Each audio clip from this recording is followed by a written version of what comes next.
Hi, everyone, and welcome to my podcast, The Revisiting Era. This is episode 5 of the series. I have a new guest with me today, my amazing friend Leila.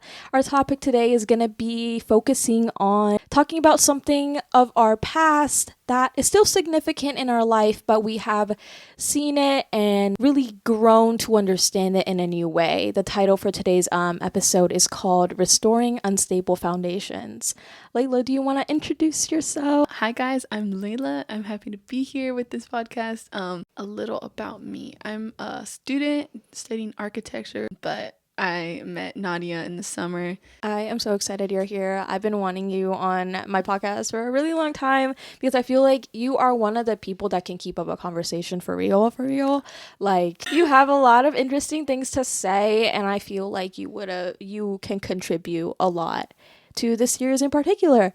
But yeah, going about our topic, restoring unstable foundations, we both found out that we had a lot of similarities in the way we were brought up, in the way we grew up, and a main motif in it that shaped our lives were our environment, our home. So that's the basic focus and premise of today's episode is the home. We're going to dive into the places where we grew up and the circumstances that were present and how we really learned from it, what we took away from it, and overall the adversity that came with it and how it made us into the adults we are today. So I do want to open the discussion by asking this question. Why were you interested in talking about this topic overall? Like, what caused you to think about it? I think when looking back at my childhood and how I grew up, it's like my home life was like the thing that defined me for so long and affected every area of my life. But now going into college and seeing how I've been able to separate from that and be independent, it's like night and day. For sure. We talk about instability, I think, a lot in my previous podcast and in this one in particular. I think instability is something that people struggle with a lot as we come of age, instability with finances, with ourselves, with our identity. Can you describe the instability that came with the subject of your home, what it was like, and how would you define instability and how it affected you?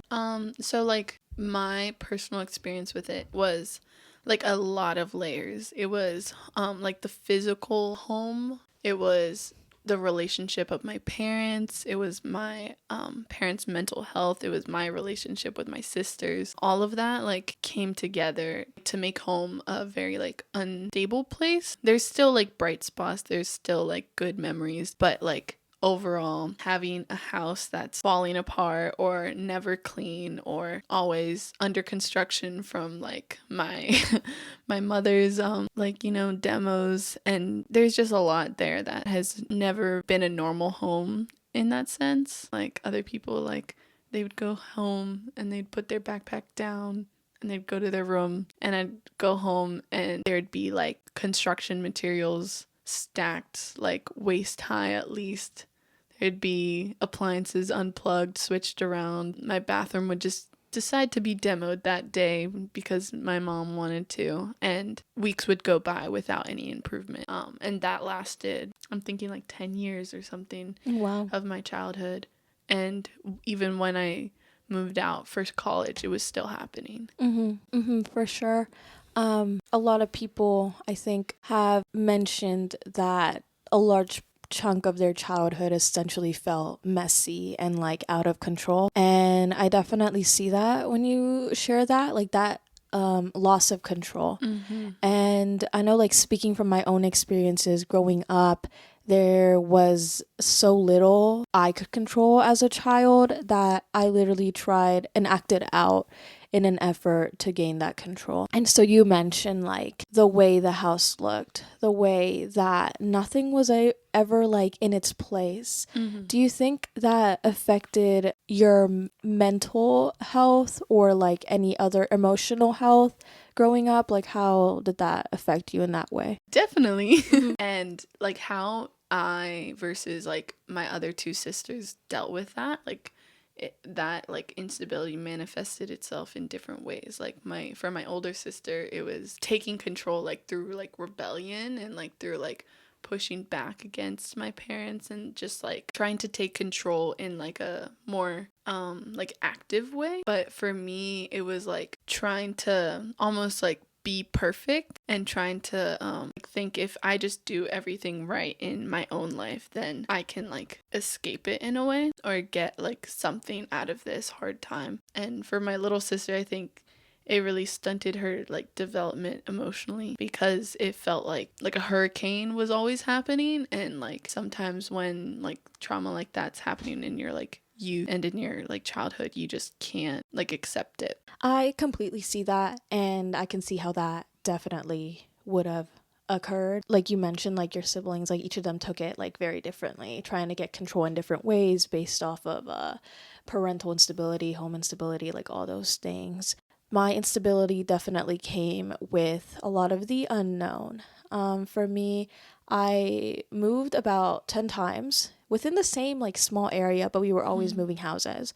My parents struggled a lot like financially, so I think like that definitely played a role in why we would move and like why my parents made the decisions that they made. And I literally was born into us living in basements, and like that didn't stop for like a series of like 7 to 8 years. We were always living in someone's basement. And the conditions that came with that, I know you mentioned like your house was always like under construction, everything was like not ready, not livable. Like it is not like the ideal human condition to be in, especially like as a growing child. I remember how dirty like these places were, how many bugs there were, how like the lack of sanitation that came with that. Me being a child that lived like 2 lives, like in the previous podcast I mentioned, like I was a low income child that attended an elite private school. And so you can see like the confusion that came with that. Like I go to private school in the day, but I come home to roaches and filth. To me, it was just like a whole identity crisis, and I really didn't know what to do with that because for the most part, like you were saying, like you were impacted mentally and emotionally. I would come home and just feel so, I would say, confused, but also I would not understand why I was always so sick, why like I was always so frustrated and angry and like confused and like not satisfied with like my conditions. But I mean, it comes with the environment. Like a big part of how we act the way we do the environment plays a role for sure, for certain. And of course, like moving all the time was my instability. And then for you, it was like the lack of just like a place that provided any stability. As a teenager, like as you came from like childhood to becoming an adolescent, how would you describe your emotional, mental, physical health because of the environment? It was hard. In high school, my parents finally like separated, which like it was never a loving marriage, so like it was in a sense like a good thing, but it was really hard because there was still so much like emotional baggage between the two of them.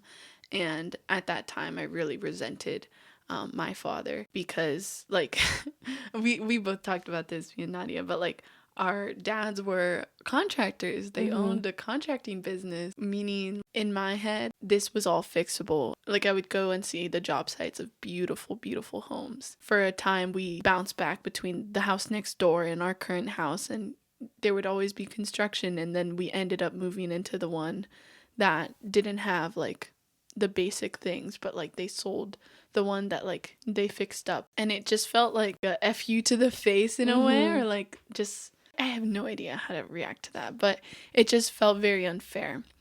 And like he didn't care about us in a way, and especially like the things my dad would do like as a narcissist was like just, you know, very interesting. So like I can't understand some of the things that happened. But through high school, I found like one of my best friends now. And like if you see us now during the summer, usually like everyone's like, oh, like you're always together. And because we trauma bonded, like she was one of the first people that like showed me what like a loving friendship and relationship was. And it just like changed so much to have a best friend and to have like someone that knows all you deal with in life. To be able to have that escape and to have that like way to like grow with someone, but also they know like what you deal with on a daily basis. So I think like I do credit her with a lot, just helping me through that difficult time, because that double life you're talking about at school, trying to like do APs, trying to do honors, trying to get all A's, doing all this stuff, like being an athlete, but then not being able to bring anyone home because like you carry so much shame and embarrassment on something you can't control. Through that, she would come home with me,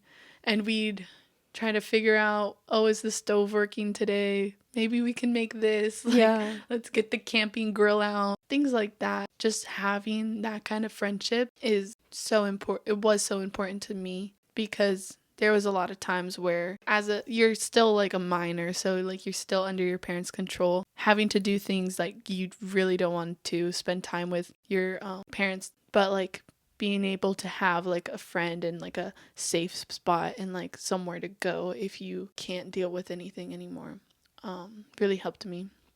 Yeah, those are some really good points. I think it is so important if you're growing up in a situation with a pretty hostile environment, or like an environment that is uncomfortable, you need your escape.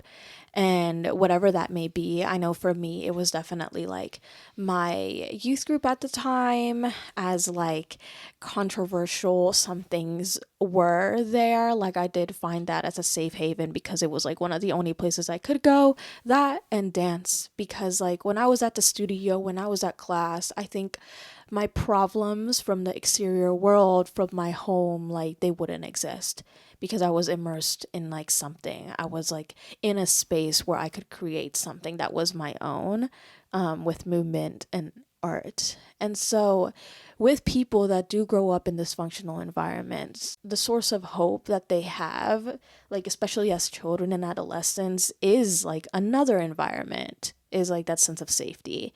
And so in a way, like you described, like your best friend being that for you.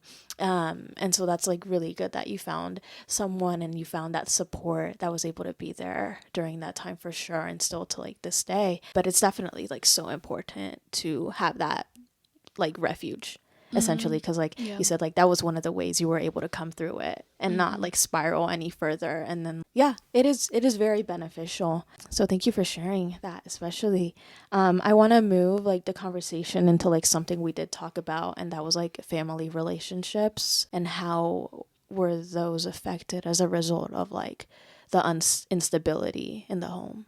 It was a real shit show. One of the outcomes of like that kind of environment that all three of us, me and my sisters, had to live in for so long was this feral like scrambling of trying to survive, and that sometimes came out with really ugly fights on things that didn't matter, making someone feel bad just so you could feel a little better. It really like caused our relationship to like crumble. Having three sisters, there was always like two that were battling against the other, and I think in my head, a lot of my like childhood, I felt like I was that like victim in a sense, and it made me super defensive. Like anytime someone would attack me, I would just come back at them with like more fire, more insults, anything I could say that like I knew they were insecure about, like I would say it. I had to really grow through that and learn how to like not make that my first reaction. At the same time, I didn't want to hurt people, but like that was my first reaction when someone came at me, even in like a joking setting. Going into college, like I really thought I needed to think about cutting off my family like from my life because of the amount of like hurt I felt. In a sense, I really limited contact with my family for the first 2 years of college, and it was hard for them to understand and hard for me to like express why like I needed to do that. But I experienced like real like healing this past year, this like my 3rd year of college. I finally felt strong enough to be around them without like experiencing those like super negative emotions again. Before that, anytime I was with them, I just felt like crying. I just felt like I hated myself when I was with them, and I just never wanted to be around them if I could help it. After like growing stronger in like my faith and putting my identity like not in how happy I can make other people or anything like that. I was able to forgive them, really forgive them, and not expect them to change because like that's not up to me, but be able to be around them and show them the person like I've become. And now I can have like a family dinner without like getting really, really upset about like anything they say or any like comments they have and things like that. Still will not go on vacation with them, but no, yeah, for real. because that's just too much. But it's still like repairing that like distance too. For sure. There's a lot of like self-growth that definitely came with what you just shared, and it's beautiful, like for sure, to seeing how like you were able to identify certain things and realize certain things. People basically are a result of what they grew up in, and everyone takes that in differently. So it's really like it's very hard to see that there is a limit and we are not able to fully like help people change, but definitely being a light to them and you showing them. I was able to take time to heal myself, and I am doing that every single day to work on myself and to grow and to not let these this environment like define my whole life, you know, control my whole life. And I think just setting that example is like really powerful in and of itself. Family is like, it's a very complex subject. The brokenness that I experienced with my family was like in the moment, like I really thought there was no repair. But the older we get, I feel like you're able to see your parents in a different light. They are too like a result of like what they went through, and they're unfortunately gonna project that into their kids and stuff, and it's gonna harm them. And so it's really like a pretty ugly cycle when you look at it, but in the end, the best thing you can do is to help yourself get past it and then demonstrate that you are the bigger person. You are choosing to take steps to not only help yourself but also be like a piece to them, and not continue to like stir the pot and continue to manifest in like the ugly emotions and the bad times. And that obviously comes with like maturity. And so like I definitely see that with people, with survivors, with you, like all these people that just have like grown up in pretty like horrible places, but they end up being like some of the most genuine people. There is like something that really stuck out to me when we like were planning this, the realization that we had our first year in college. We mentioned how like this was the first time we finally felt peace in several areas. Like you were talking about how like for the first time like you had your space, you were like unbothered in your space. Do you want to talk more about like that whole concept? So yeah, I went to college and it's something that I didn't even think like we could afford, but I ended up getting like a really good scholarship, and I moved in, had all my stuff, like said goodbye, and like for my first couple months, like, I would just lay on my bed and like smile. Like I was so happy to just have my own space. Like I had a roommate, it's fine. And like I would put something down, and when I came back, it would be right there. And like I have sisters, so there was a lot of stealing of clothes. Yeah. But like being able to have independence and to have control over my life and control over like the basic necessities. I go to the laundry like room and it's not unplugged.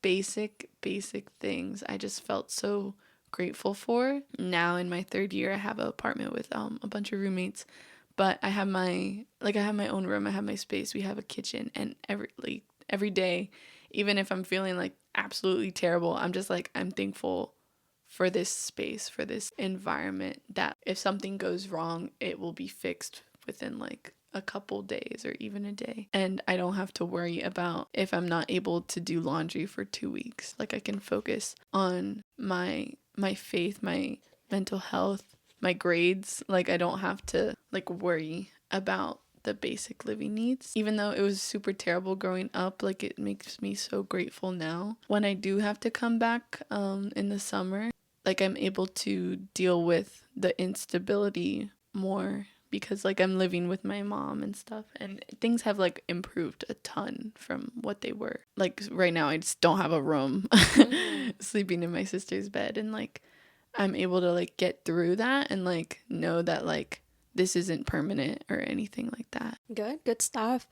Yeah, the first year of college is definitely something I won't forget, like feeling wise. I remember coming home for winter break my freshman year, and I just sat down with my camera in front of me and just talked and just like reflected, and it was such a weird feeling, and the title of it was like Something Doesn't Feel Right. I'm not sure if it's still on YouTube. If not, like that's embarrassing. But yeah, I discussed how, like, for the first time, I felt this silence, but, like, the silence was very loud, like, it was trying to get my attention. And essentially, it was me talking about, like, for the first time, like, I could go to bed and not have to worry about having to hear my parents argue downstairs. It was the first time where I could sleep. Because, like, as a kid, I developed, like, childhood insomnia. Like, I would literally keep one eye open to make sure nothing would happen. And like that went on for like 12 years, and like I remember like never getting quality rest. But I go to college, and like for the first time I am able to sleep, and there's just like this burden taken off my shoulders. Like I don't have to worry about something happening. I don't have to stay awake. Like I don't have to do these things and like have my mind racing every night. I can finally rest. And I literally remember falling in love with sleep, and for the first time I like felt like I truly slept. And it was very refreshing. I felt myself like in all areas of my life. I felt better. I felt calmer. I felt more focused, and like I was able to think clearly. So I guess that was like a big thing for me. Like I am removed from this environment which caused me so much pain, and very minuscule things, like again with the food insecurity, like going to a dining hall for the first time. Like that was just so crazy. Like I get to eat, and like there's like really no limit, and there are options, and like I can come like a few hours later and do it again. Like, I it's forgot crazy. about that. Yeah, it was just mind blowing. That was the year I gained 30 pounds, like literally my freshman 30. Big slay. Yeah, no, for real. Like I loved it. I really like. I loved it so much. But for real, like these things do stand out. But with that, like comes this new sense of independence, and we like definitely wanted to cover that because you're like you're given all this freedom, but like what do we do with it? So do you want to share like your thoughts on like how you went about that? So freshman year, I was just like, I was just vibing. I was just like going out, thrifting, living my best life, and just like making friends. Was like a little hard, but it overall a pretty good year. And in my second year is when like I got really like I guess exploratory of like, and I think it stemmed a lot of from loneliness because like I had like a pretty like hard summer, having to like go back to my mom's house, and like still like I wasn't healed in like my own heart, so that was like a really tough time.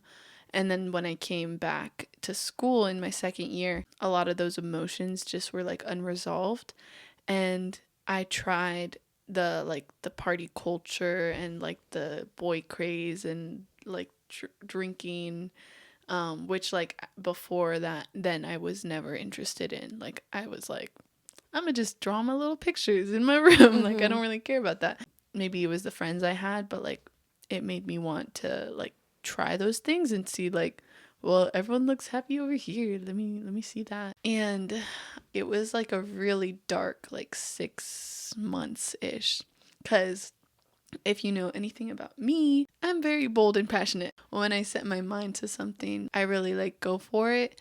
And unfortunately, that was like a bad thing to set my mind to. I was going on these like Tinder dates and going out to like clubs and parties, getting all this attention. And like it was something that would satisfy you for like a little moment.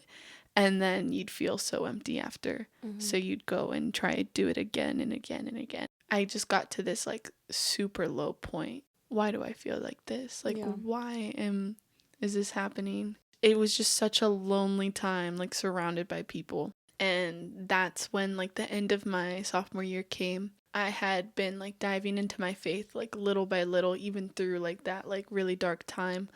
And I started the internship at my church back home. Like a lot of things came together for me in terms of like it would provide like a place for me to live, and I wouldn't have to go back to like what I remember to be like one of the worst places on earth. And just like a lot of things happened that like, yeah, that independence was good, but then it allows you to mess up big time. For me, I had to have those mess ups to be able to know how much I needed my faith and like needed healing through that. After that, like last summer, it started where like I really grew so much because like I saw the dark places I could end up and how like unfulfilling those were. So that's like a big part of my story. I still like am fighting through that, but it allows me a greater empathy for other people that have gone through similar things, and being able to be like, no, it's not the end of the road. There's a better road over here. Mm-hmm. Yeah, you gain that freedom within Mm-hmm. yourself. Finally, I am free from stuff that bonded me together back then, like stuff that held me captive in my heart and my soul.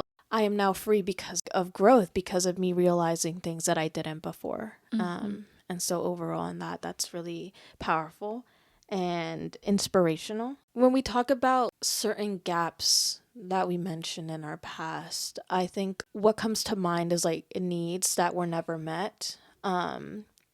So I know like with myself, it was the huge need of never being loved in the right way, or always feeling that my parents couldn't help me in a lot of areas, and me having to, like what we were talking about, like that gaining that independence, like having to do things for my own that I shouldn't have to do at that age, you know, that these shouldn't be my responsibilities, etc. So like with unmet needs and the environment, there's definitely a lot to talk to. I guess like my question would be, are you willing to share like some unmet needs that you noticed, like in like what age? Yeah, I think like I mentioned some of these before, like just like having unmet needs in the house, the bare like minimum things when you think of like a house. Like sometimes it would be like a clean bed, having someone to like drive you to like your soccer practice or something, or to pick you up. Both my parents worked a lot, and my mom has had and has like a lot of mental health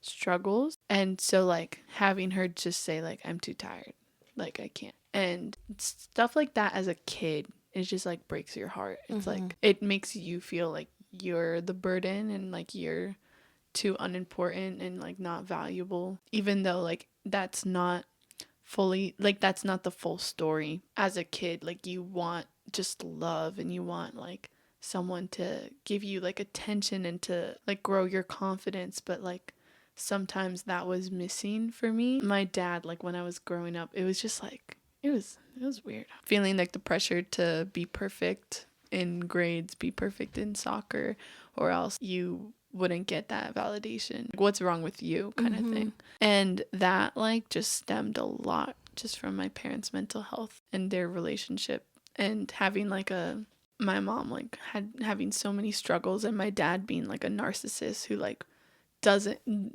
inherently, they're not aware of any of their like problems. So together, bad soup. Yeah, and with the house, I remember so many times where me and my sisters would go and be like, enough of this, like let's try to clean the house. Like, and we'd like spend like 3 hours just like cleaning and sorting and washing dishes and doing laundry and like putting things in like categories and piles, and oh, now we can see the couch, now we can like walk around, like look how great this is.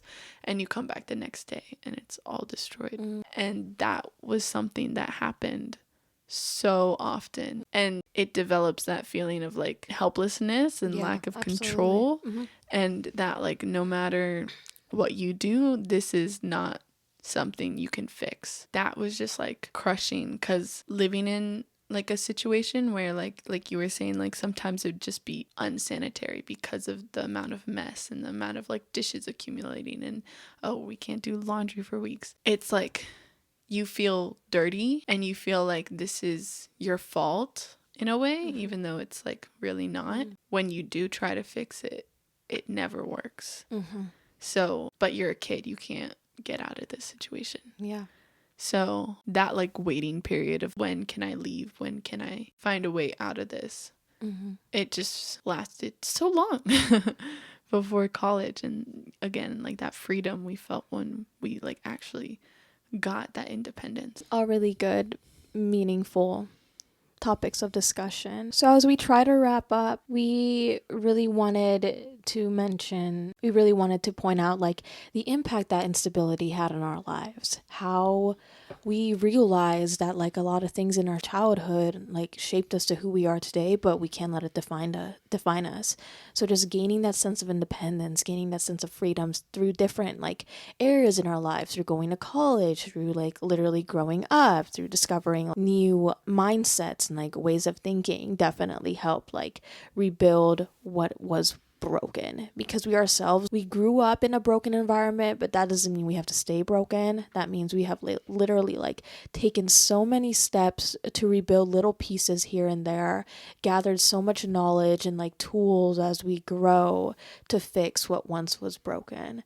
And so that's just really powerful. To wrap things up, I just wanted to like hear how you have taken a few steps to heal from all that. Like my healing process like started with like, why do I even need to forgive them? And for me and what I believe, it's like if you hold that grudge against people, even though they could have been like so in the wrong, they are the ones that messed up, they're the ones that hurt you. If you don't forgive them, it's like you're carrying this stone in your heart. Just this like heavy, dark thing. What like I believe is that it really just affects you when you carry that. They're not carrying that stone. They're the ones that threw it at you. Yeah. And so by forgiving them and not really just forgiving them in your heart, being like, I like don't hold this against you anymore, even though you really hurt me. And that doesn't mean you have to let them back in your lives, by the way. Like that could just mean I forgive you in my heart, but I know this relationship needs certain boundaries. But for me, when I really started asking God, let me forgive them, help me forgive them, it just released so much tension and so much like burden from me. And that was one of the first steps that I took, because if you still like get super upset even just thinking about the people that hurt you, it's draining on you. It's like keeping you from like experiencing like joy and all these things. Yeah. And so that forgiveness against people that have done you wrong, not expecting them to change just because you forgave them, like they're probably not gonna care that you forgave them, but it's really for you. And to just like let go of that stone you're keeping. And just like healing in general, I think for like family life, sometimes you can, especially in childhood, your identity's so attached to your siblings or your parents, and you just want them to accept you. The way I healed is I realized that like I don't need that from them. Like I shouldn't be aiming for that. And the person like you grow up to be, like you should be proud when you go back, like if you do go back into that space with your family. They might make fun of you, they might like say all these things, they might dismiss you or whatever, but that's doesn't matter anymore. And I think that's just a real like freeing thing to realize. And I know some people have like different circumstances, but for me that was something I was able to do. Yeah, just like be confident in who you are now and be empathetic to others, because I don't think I have the worst story and I don't think I have the best story, but like, so there's always someone else that you can just be kind to, because you have no idea what they've gone through. All beautiful points. So that just takes us into the 3 takeaway points we want to leave with you guys today. As Leila mentioned, the emphasis on giving empathy to everyone, because you really don't know.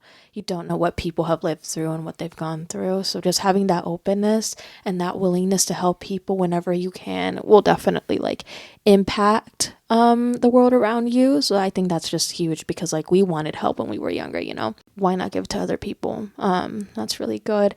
And then learning to prioritize you, learning how to care for yourself. I emphasize in every single episode, self-care is valuable. Self-care is healing. And then it brings you to that state of healing. It gets you like on the road. It helps you like move forward essentially. So just finding what helps you, finding help, finding support in any way you can. If not, just like asking people, being vulnerable and being open does so much to recover. And then being able to come back and face the past, to face your pain, and essentially taking action to like rebuild brokenness, how you took action to repair relationships in your family and things like that. for sure, it's definitely like a full circle point, and it definitely shows how we have grown, or we have really worked on ourselves to bring us to this point. So yeah, that pretty much ties everything together. Thank you so much for being on this podcast. Gosh. Thank you for having me, Nadia. This has been like really cool. Yeah. Is this your first podcast? Yes. Wow. I'm absolutely honored that you were here on the Revisiting Era. So yeah, stay tuned, guys, for episode 6. Stay tuned, guys, for episode 6. That will be coming very, very shortly. This is definitely a topic I really enjoy talking about, and I really enjoy talking to you. So yeah, I appreciate your time and everything. Any last words for the audience? I had a really great time. Nadia is a great host.